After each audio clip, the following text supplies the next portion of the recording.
I believe I've got everything powered off. I tried to do something I shouldn't have done. Foot is entirely numb. Got a bit of a confession. Last week while we were filming the power supply addition to the Nightstand in the Airstream, there was an incident. I might have made a little bit of a mistake. I'm prepared to film a reenactment here for you. Imagine the empty phone case is Shauna's phone.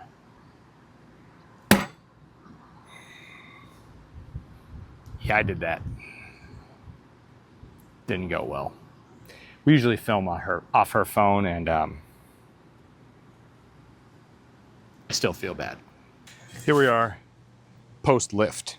One of the projects I've been itching to do as soon as we got the lift done was to add tank straps. I've seen people do this with just plain flat stock, and what you do is using U-bolts, you'll clamp this up to hold the freshwater tank so that when you're hauling to the campsite with your freshwater full, the sort of weight and the bouncing isn't compromising the integrity of that freshwater tank. It allows you to go boondocking, ready to go without having to worry about filling up at the last minute.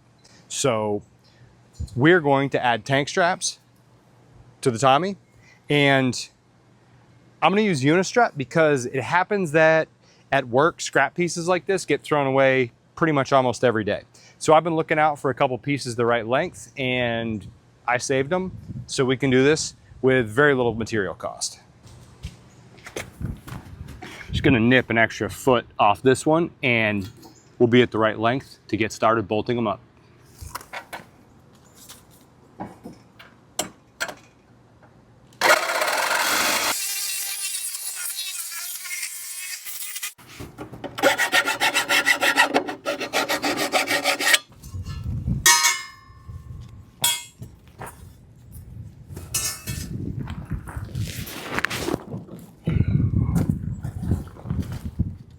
All right,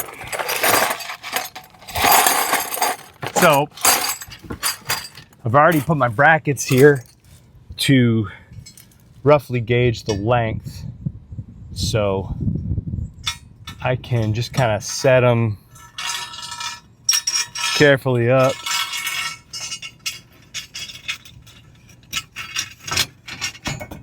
Figure out where we want to be, somewhere in here. And basically, I think you can see that the belly is down a little bit low. And that's what the whole goal here is to prevent this from getting exacerbated. So I'm going to get myself set up to start bolting these up.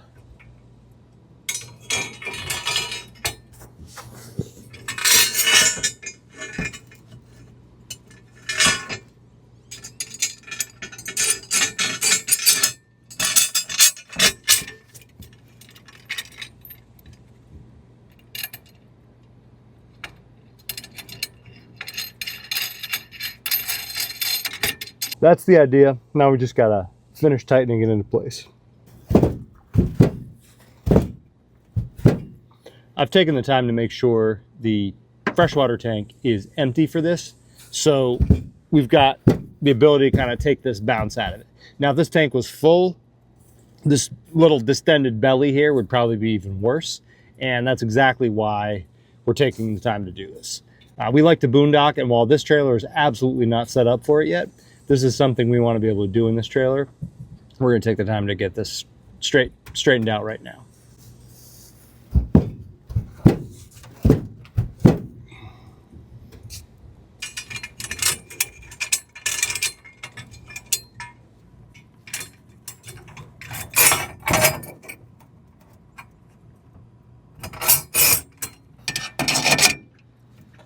All right.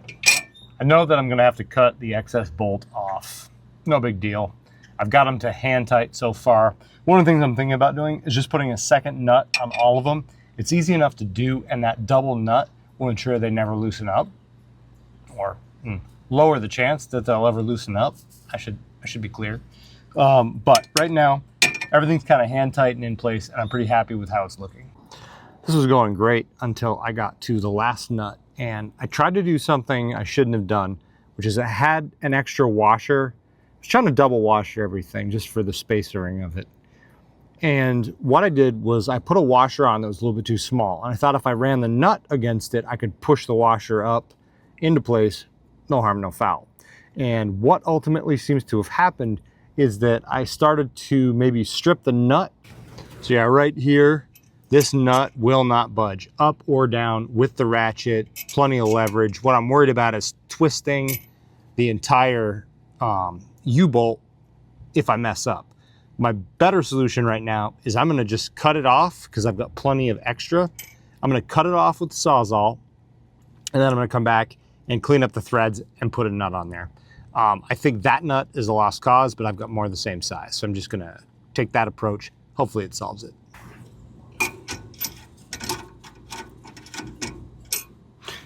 All right, cut bolt started. I think it's gonna work.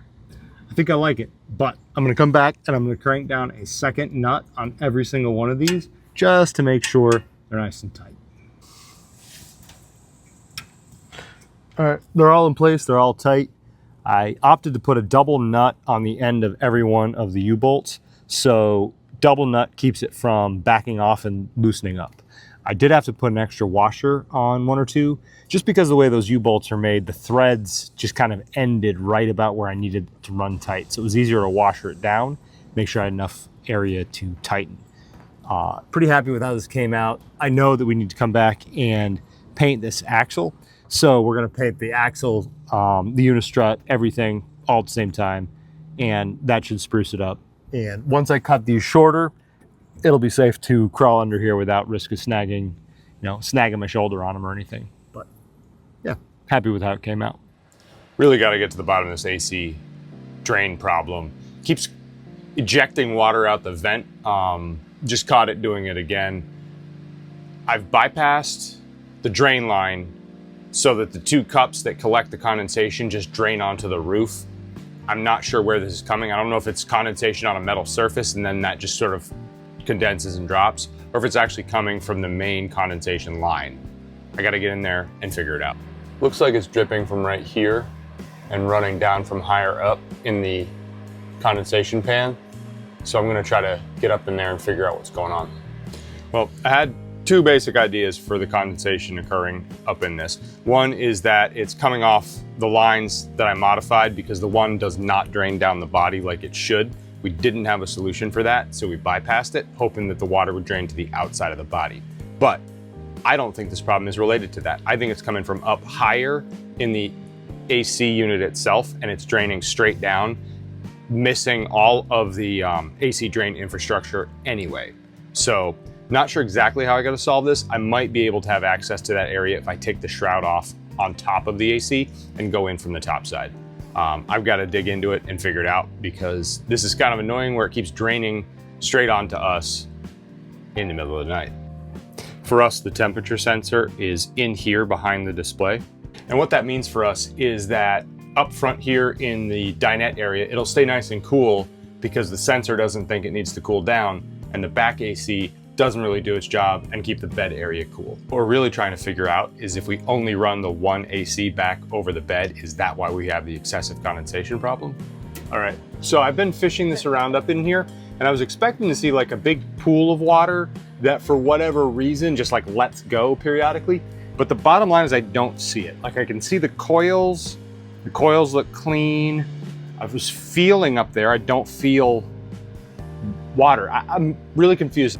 I've got water landing down on the skin that you can see, landing on the backside, landing on the filter, and periodically coming through in these little deluges. I don't know where it's sort of shaking loose from.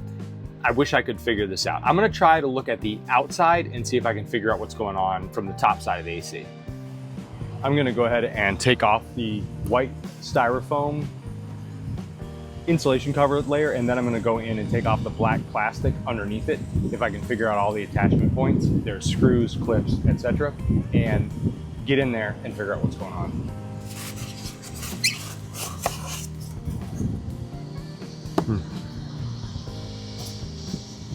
Good bit of condensation loose under there.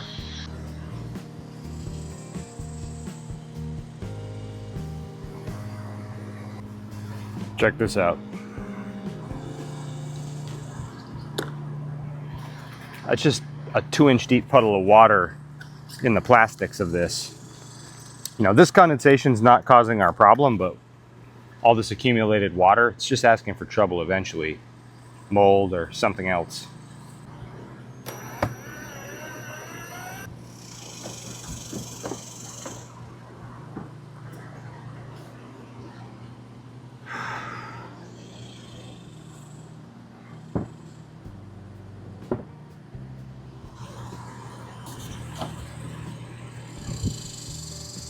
Right here, your warm air comes up.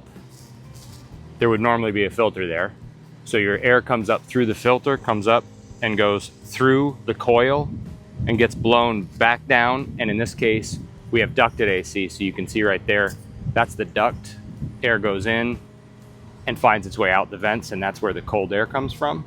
So this is a sealed system where the air comes up this side, through, and down. And what happens is we get condensation on the cold surfaces. This right here is the only place where the condensation should land and go down the drip holes on either end. And that's where those cups are on the outside. So we've got a weep hole going down here, and it drips down into this cup. The complicating factor is this water you see on the left here, that's inside that shell I just removed. And I don't know if that's condensation accumulating and running down. It's a little bit far away from where the drip is, but maybe that's what's happening. The problem is there's a lot of cold metal surfaces in here, and it's designed pretty well to collect the condensation and route it away. But we're in Texas, the air's humid, and on these cold surfaces, it's condensing, causing a lot of runoff. And so far it's unclear exactly where the worst of it is coming from. I can see little areas all over the place. Wow, that's a deep pocket of condensation. So I'm definitely wondering about a couple things now. Got the plastic back in place. You're gonna put styrofoam on top of it. But I'm wondering if I'm getting condensation between the two layers, it's causing runoff to a specific location that can actually find its way down. In theory, once this is in place and screwed down, it should be sealed. So you've got your cold air exchange happening with coil on the inside of this box. Outside, you've got the fan over here. Those are to cool the coil on the other side. That's your heat exchange to the outside. The air should not transfer.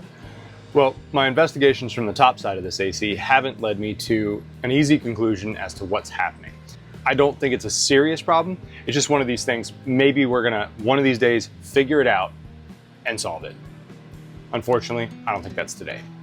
Digging in the Wheeler Reserve for electrical supplies. Got a little bit of a project up front where we're gonna add an outlet.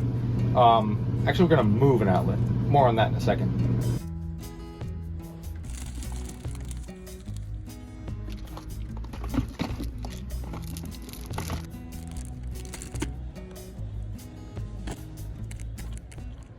The remote outlet project continues. I've gone to the panel and I've cut the power to this outlet that we have up front and taken my meter to verify that I don't have any current in the outlet, because what I'm going to need to do is chop the cord. So I found that there's a large amount of slack over here, presumably so that if you wanted to detach the bed and slide it, there's plenty of slack to move out from the wall.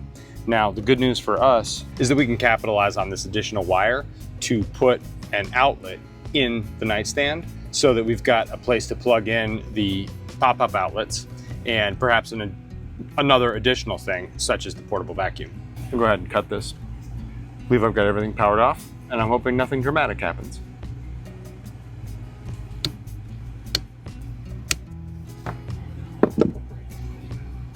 If all goes according to plan, we'll have an outlet visible to the other side and have it covered up by an outlet plate on this side.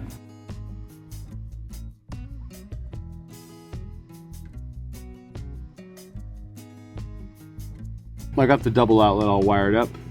Took a few minutes longer than I thought it would, but these things always seem to take a while. Part of it's the position I'm in. My left foot is entirely numb. Honestly, I'm kind of trapped here for a minute until I get the feeling back in my left foot. So yeah, I'm just gonna tidy up and think about the best way to get this outlet mounted in the backside of the end table. Not sure what to call it because it's sort of built in. Anyway, I'm gonna think about it for a minute. Whoa. Wow. Wow. Numb leg. Numb foot.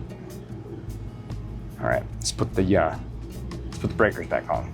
I left the main line on, the AC, the other AC, everything else was off. So,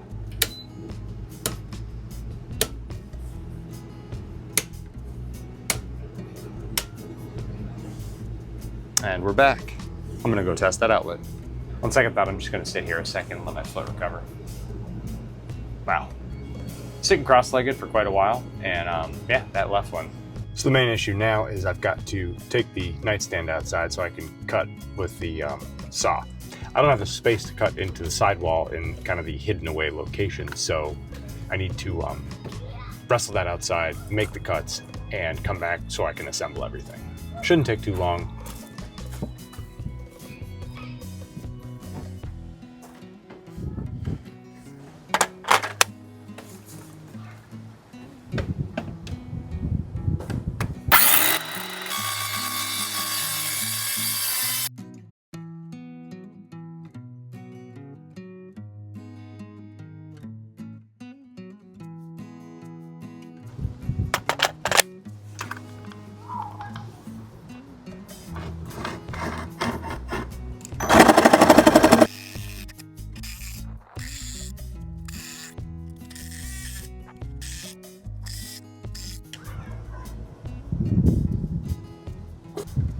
Best thing I can do right now is take this inside as a proxy measurement for my outlet cutout. If I got to trim it up a little bit, I will. I think I'm pretty close, but I might need to make it just a saw blade width wider. I'll just do it. That way I know it'll fit.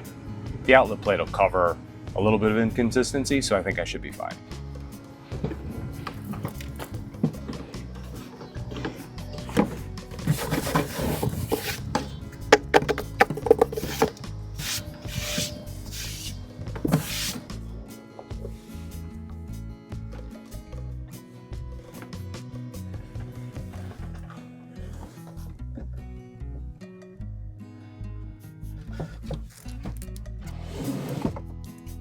These electrical boxes are designed so you can put them into a wall when you can't have access behind it.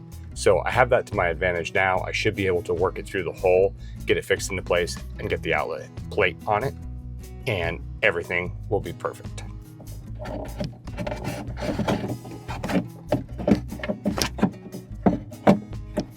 Got the finished product right here. We'll be able to charge all kinds of things in this cabin if we want to with that much outlet action.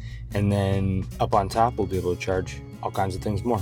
So pretty happy with how it's looking. At this point in the evening, I'm left with a little bit of cleanup to do, screwdrivers and such, but I'm happy with the progress here. Definitely have a functional charging station now in the bedside table here in the Airstream.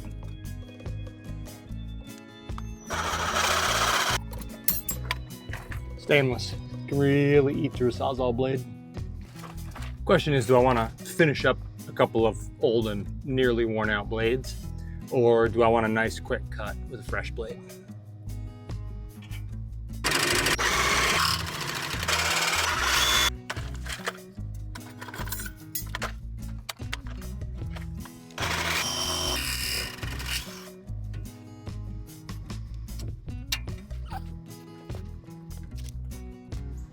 Four down, 4 to go. A little bit annoying to ruin 2 blades, but that stainless just does it. That's what happens. Hope there's enough teeth here to make it. Let's see. This one still appears to have teeth, but it may be dull. I'll give it another try.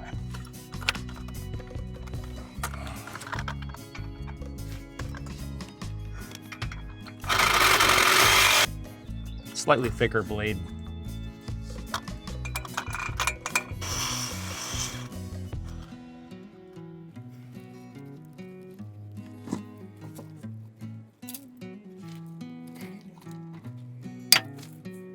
All right, time to crawl out of here. Just checking out these saw blades here where you can see the teeth basically get just squared right off. Next thing I'm gonna do, fill the water tank and see if we can see the change. I guess we'll see. It might be a subtle change, best shown in a time lapse. So I've got a camera set up to see if I can capture that. Back to the phone thing. I feel bad about breaking the screen. It's possible we'll take this opportunity to upgrade Shauna to a new phone. We film off her phone. It's a better quality phone than mine. It's like 200 bucks for a non-OEM screen, or like 400 bucks for an OEM screen, which, you know, it's a lot given the price of a new phone. We'll see. We'll see. Just gonna try to get down here and see if it looks any different. Yeah, maybe a little. Might have just a little bit of a belly to it. Honestly, the best analysis is going to be watching that time lapse just to see if you can see it go boom.